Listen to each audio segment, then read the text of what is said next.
you spent some time living in the UK.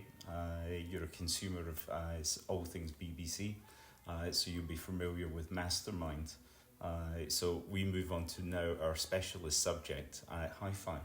Okay. Well, before you move on to that, it's important to point out that I'm lucky enough to split my time between Los Angeles and London, and it's probably more important to me to be in London than it is in Los Angeles. But obviously, you've got to do what you've got to do for your work. Mm-hmm. But I consider myself to be a Brit. I consider myself to be an honorary son of Scotland from the time that I've spent there over the last 40 years with groups like Simple Minds. This is just a nice place to be for the weather. Absolutely. And I've certainly enjoyed it in the last couple of days. So on the hi-fi subject, how important is it for you on a personal and business use level? It's very important. I think that music is not entertainment. I don't view music as entertainment. There's obviously an entertainment component to it, but I see it as food, water, love, air, music. Those are the things that you need to be able to survive. So it's on a this key planet. component of life. Yeah, and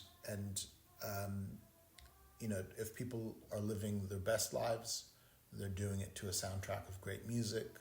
And equally well, if people are, being challenged the way that so many people around the world have been challenged over the last 5 years, from COVID to wars in the Ukraine to the atrocities that are happening in Gaza, etc. Not to mention that life is expensive in the UK and people are feeling it. And then you've got people like Donald Trump that are upending life in America as well, and people are feeling it, and that's having an international impact as well. So people are taking comfort and they're escaping with music.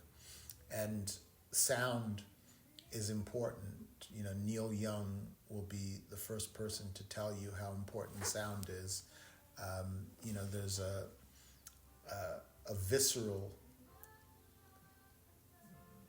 just a feeling of well-being that comes from listening to music. When that person is on the subway in the morning traveling to work, or the tube, and they've got their headphones on, as I say, this common misconception is that they're being entertained as they go from point A to point B. They're not. They're getting the sustenance that they need to get through whatever shit the day is going to throw at them. So either preparing themselves for the day or decompressing from the day. Or decompressing from the day, both, at the end, right? Yeah. But the frequency is everything. Mm-hmm. And of course, it's great to be able to listen to music on the go. So I'm a big proponent of streaming, and the good old iTunes store, etc., and iPods and every other little machine and gizmo under the sun that allows you to have that music with you at all times. But there's nothing like being able to listen to music properly and to feel that frequency really hit you in the heart, in the mind, through your body, and let it take you away. You can't get that full effect from a squashed MP3 or even a WAV file. So great audio is just a more solid connection with the musical theme, the journey. Yeah, it's something that allows you to really feel the music. Mm-hmm.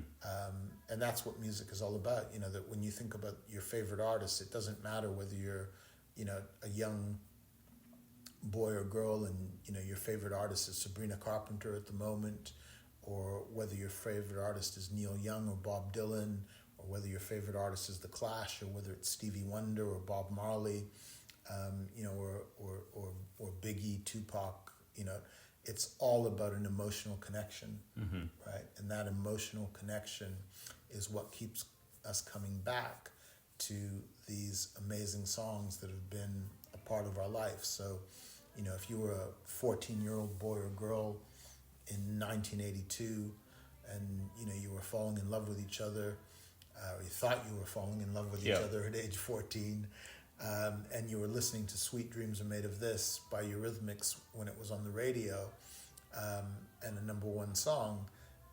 3 years later, that song is still with you. That song is still something that, when you need it to, it can transport you to a place and a time when there was a greater innocence for you, when there was a good feeling about something, and that allows you to be able to have that great feeling in that moment. Right? Yeah. With so that's really great, because in that answer, you've answered my next question. Okay. And also you've analysed my childhood, which is fantastic.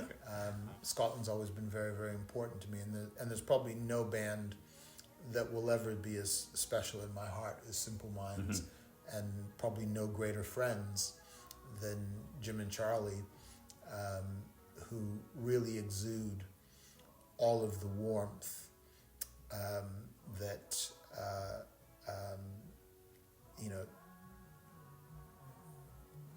probably is, I would say, at a level that is unique to Scottish people. And then, of course, there's the great Bruce Findlay, who managed Simple Minds for so many years, that I consider to be my most important mentor. So much of my success is down to learning from Bruce how to deal with people. And, Bruce is, legendary, obviously, from not just being a manager, but from having had Bruce's records. And, excuse me, he's probably the most enthusiastic person that I ever met, someone that could make you believe in what he believed in. And that's what I've always strived to do, is to make other people believe in what I believe in. It was actually a real joy to make a connection with them through yourself after 35 years last year at the Playhouse in Edinburgh. Yeah. That was a very special evening. He's one of the special people on this earth, not just in Scotland. Yes, yeah. A joy of a man. So, fast forward to today's music. Any big music tips, live or recorded, for anyone? Oh gosh, what should we be looking out for? So many. If we look at last year as an example, I think the Bleachers made one of the best albums of the year. I think Vampire Weekend made one of the best albums of the year. Peggy Gou, I think, is dance music of just another level completely. There's a young guitarist that has been rated by everyone from Eric Clapton to just about everyone you can mention here in California, called McGee, MK.GEE. You would think that based on Eric Clapton's endorsement that he probably plays the blues, but the blues are the furthest thing in the world away from what he plays. He's just a modern guitar player that writes great songs, and he's very, very special. Oh God, there's just so much. My favorite record last year was, probably the Bleachers record, the Shakira record, that Peggy Gou record, Vampire Weekend. And anything to look out for on live performance? Well, Nile Rodgers is coming back to Scotland and playing the Barrowlands. You can't really get much better than that, dancing on a sprung dance floor. Rod Stewart is out there playing shows, maybe for the last time ever, but I don't believe him. Morrissey has two nights sold out in Glasgow. Big Show in Manchester sold out. He has a sensational new album that's coming, probably to coincide with those shows in June. Simple Minds are out on the road. It's just a wonderful time to be alive. It's a great time. It's a wonderful time to be alive. Listen, Rod Stewart at Glastonbury will be very, very special in the legend slot. Yes, yeah. And he is a legend every time he performs. Every time. He's the legend's legend. Yeah, totally. I can foresee a world of great musicians listening to him on the night and just being in huge admiration of what he can still do and what he's always done, which is goes back. He is an entertainer. He is. Yeah, and a real performer. Couple of quick rapid fire ones for you. Mono, stereo, multi-channel, digital, analog. We've actually worked on everything together with you. Mono, 100%, stereo, 100%, analog, 100%, multi-channel, 100%. Digital, I don't mind, but it's the sort of least of my preferences. But fabulous for on the go. Fabulous for on the go, and fabulous for convenience.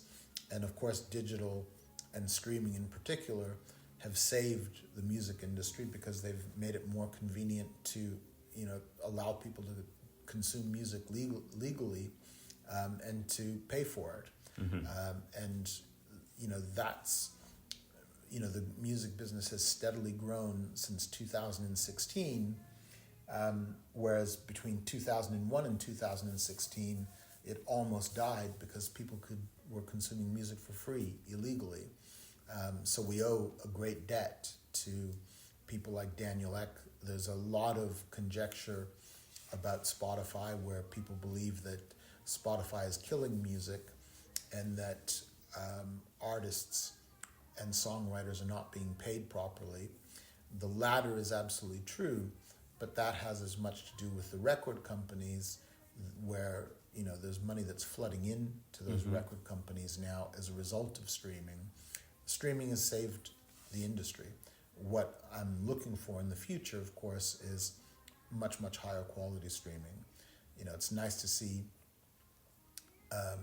Apple having Atmos, but of course it's a diluted version of Atmos, if you like. So, I'd like to see that become, full fat, as they say, full fat Atmos. Yep.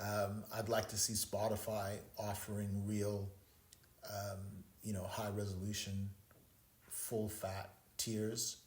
I would like to see Tidal continuing to improve. I would like to see Qobuz continuing to improve, so that we're getting, full fat, proper. Neil Young does it right. For anyone that's a Neil Young fan, go to Neil Young Archives, sign on to his streaming service.